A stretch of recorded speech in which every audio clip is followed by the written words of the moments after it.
Bonjour mes chers étudiants, je suis Rafiqi, votre professeur de méthode économétrique.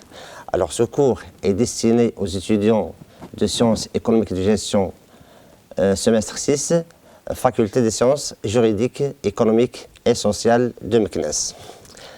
Si vous vous rappelez, la dernière fois j'avais présenté les prérequis dans une première séquence vidéo sur les prérequis de l'économétrie. Et cette fois-ci, je commence le premier cours avec le premier chapitre, les concepts de base de l'économétrie. Et le plan que je vous ai donné est constitué de 3 grands chapitres. Le premier chapitre, c'est les concepts de base de l'économétrie. Le deuxième chapitre, modèle de régression linéaire simple. Et le troisième chapitre, les conséquences de la violation des hypothèses classiques du modèle de régression linéaire simple, comme vous le voyez sur la projection. Alors, pour le premier chapitre, concept de base de l'économétrie, j'ai consacré ce chapitre aux notions fondamentales et aux concepts de base de la discipline économétrie. Alors, je commence ce chapitre par un grand A, définition de l'économétrie, et grand B, la modélisation économétrique, grand C, la nature des données pour l'analyse économétrique, et je termine enfin par un grand D, la démarche de l'économétrie. Donc ce concept de base, ce chapitre de concept de base est un chapitre fondamental en économétrie pour pouvoir comprendre et maîtriser cette discipline. Alors, qu'est-ce que c'est que l'économétrie? D'abord, on va la définir selon son origine. Le mot, le concept économétrie se compose de 2 termes, c'est écono et métrie. Écono et métrie, c'est-à-dire la mesure en économie. Si je prends par exemple les sciences exactes, la chimie par exemple, pour effectuer les relations entre les corps chimiques ou les réactions chimiques, j'aurais besoin d'un laboratoire pour effectuer des expériences. Mais en économie, nous n'avons pas de laboratoire pour effectuer des expériences pour tester les relations entre les variables économiques. Et à cet effet, l'économétrie, c'est un outil qui joue le rôle de l'expérience dans un laboratoire. Donc, pour pouvoir tester les relations entre les variables économiques, on n'a pas de laboratoire pour l'effectuer, mais on recourt à ce qu'on appelle l'économétrie. Donc, ça constitue un outil de traitement de données et de l'information concernant l'économie ou la gestion. Donc, il s'agit bien de la mesure en économie. Donc, l'économétrie, c'est une discipline qui se base d'abord sur la théorie économique, elle se base sur la statistique, elle se base sur des concepts propres à l'économétrie et aussi les mathématiques.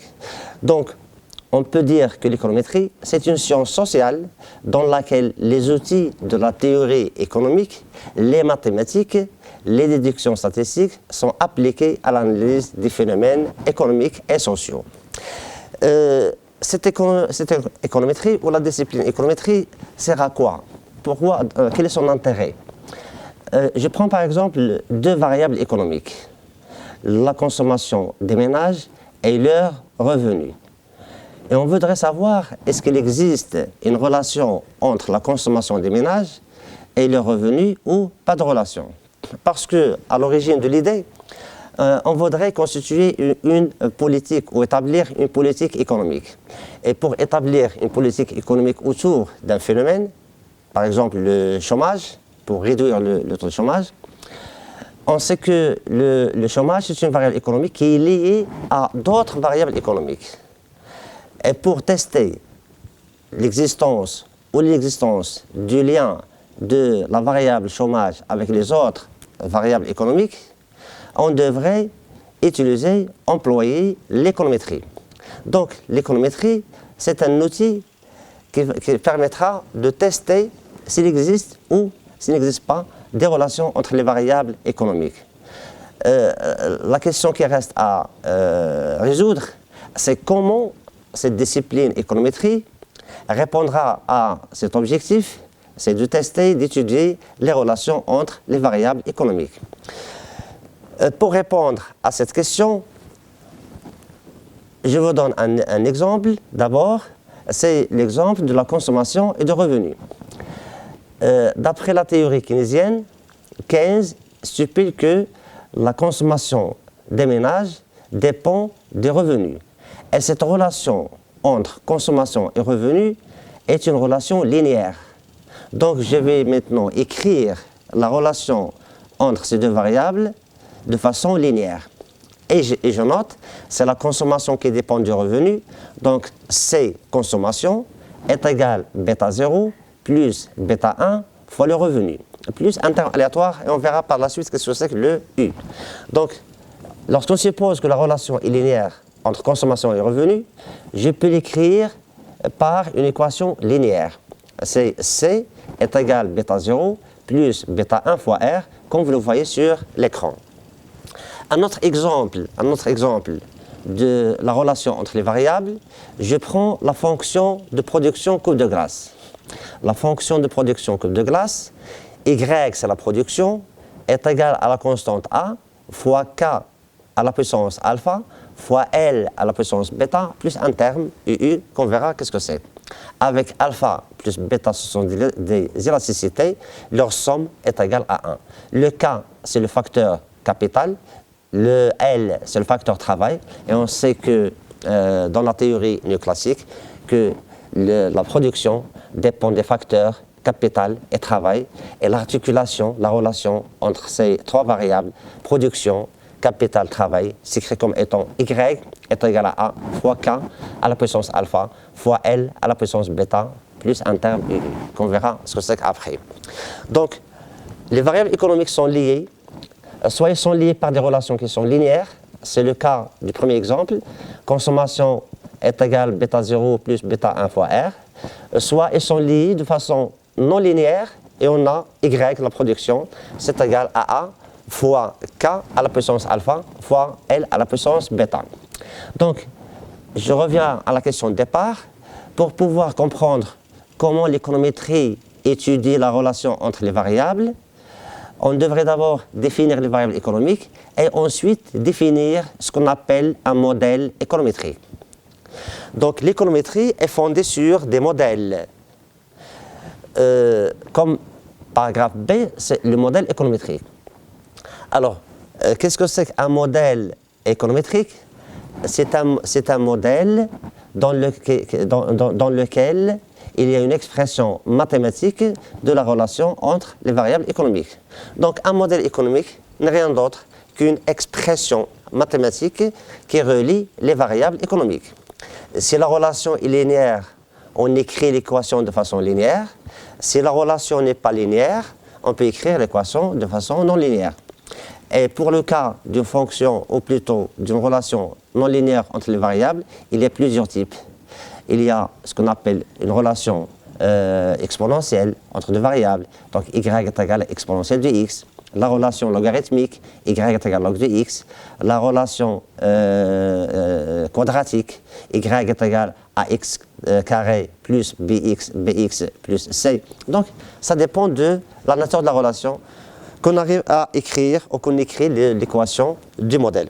Donc, à retenir, un modèle économétrique, c'est une expression mathématique qui relie les variables économiques entre elles.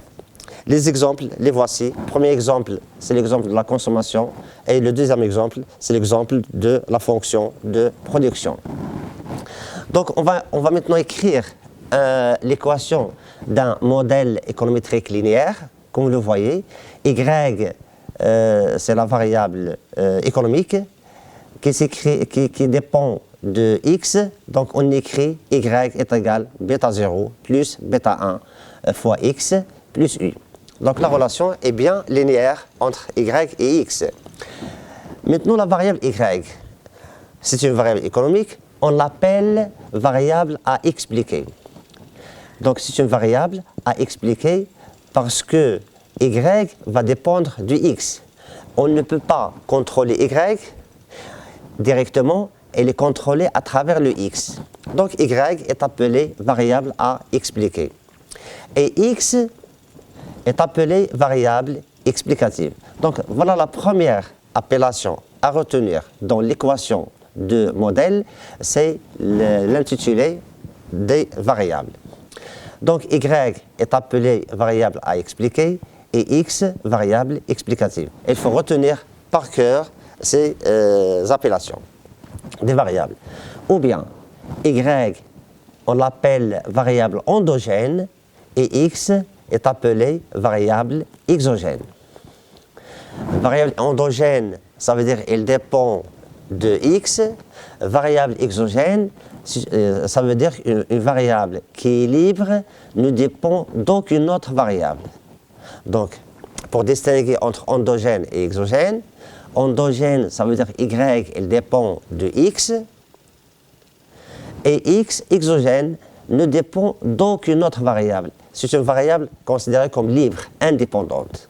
D'où une troisième appellation, y est appelée variable dépendante et x la variable indépendante, ça veut dire libre et ne dépend d'aucune autre variable. Mais elle impacte y, mais elle a un effet sur y.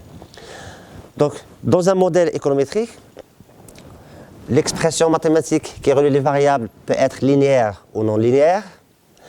Les variables du modèle sont appelées endogènes ou à expliquer ou dépendantes, qui est la variable y, et la variable exogène ou indépendante ou à expliquer, c'est la variable x.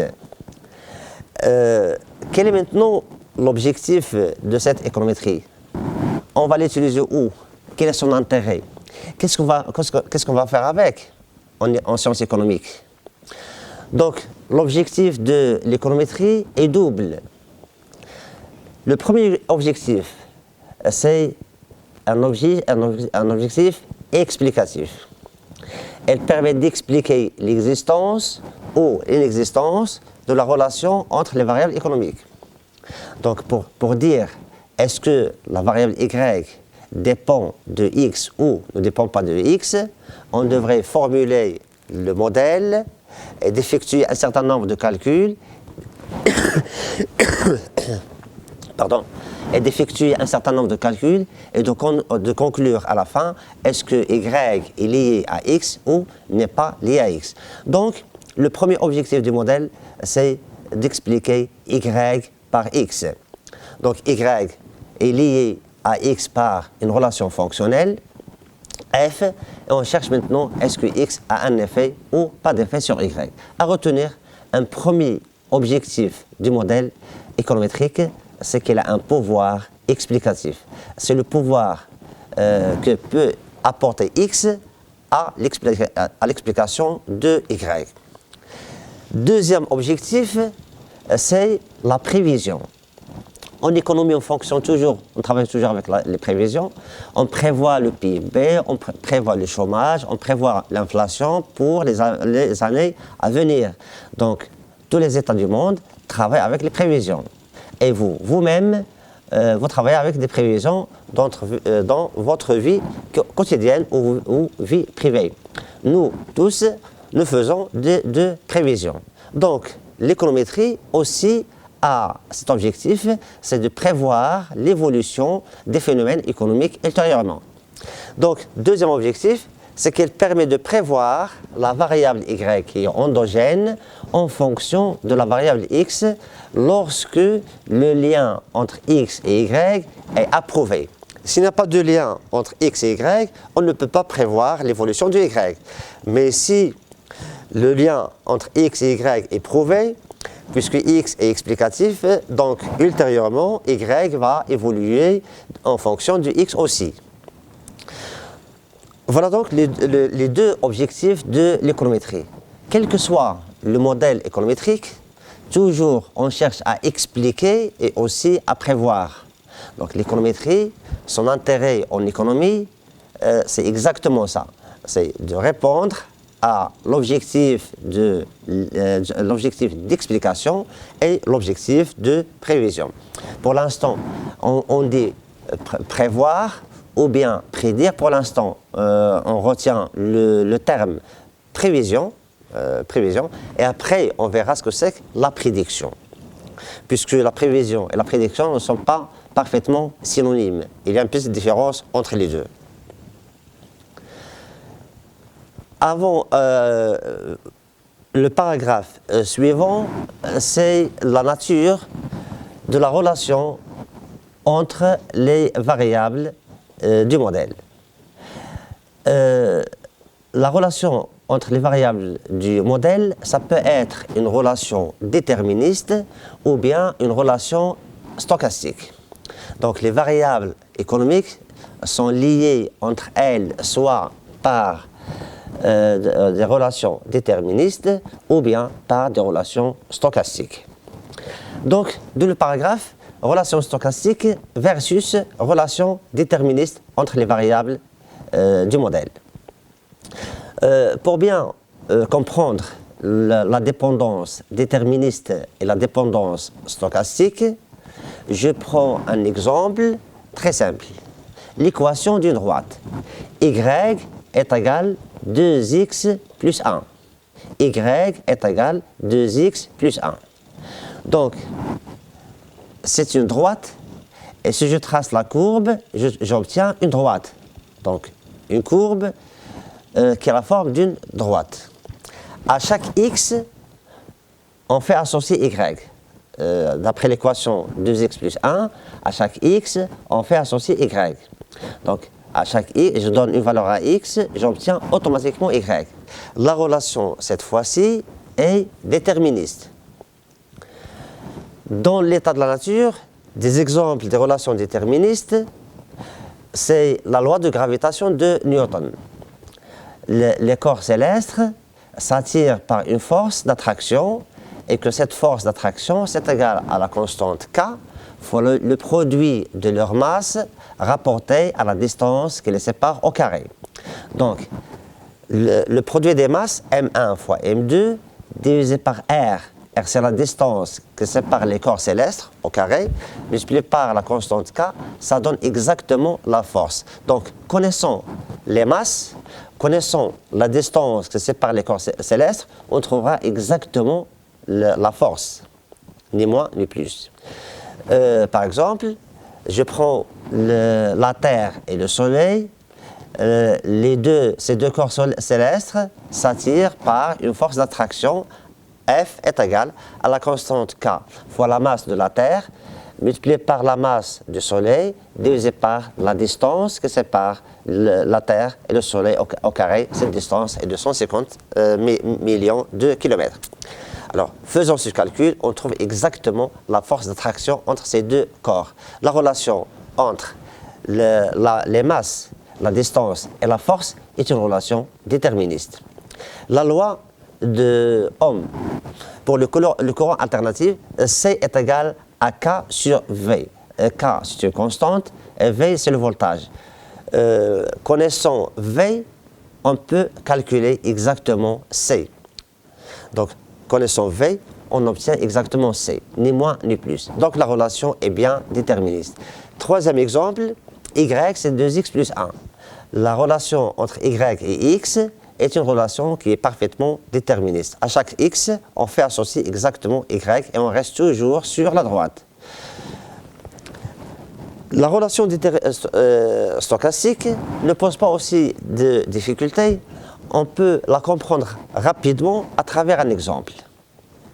L'exemple le voici. Nous avons la récolte en kilogrammes. On cultive une parcelle de terre sur un espace de 4 ans. Et dans la première colonne, nous avons le temps, la première année, la deuxième année, la troisième année et la quatrième année. On obtient une récolte en kilogrammes, la première année, 320, comme vous le voyez sur la projection. Les 320 kg sont obtenus lorsqu'on a administré à cette culture une température de 20 degrés et une pluviométrie de 100 mètres cubes. Puisque la récolte, c'est une variable économique qui dépend de deux autres variables qui sont la température et la pluviosité. Donc on considère ici que les facteurs de production sont la température et la pluviosité. Lorsque pour un parcelle de terre, la première année, on a administré 20 degrés de température et une quantité d'eau de 100 mètres cubes, on a obtenu 320.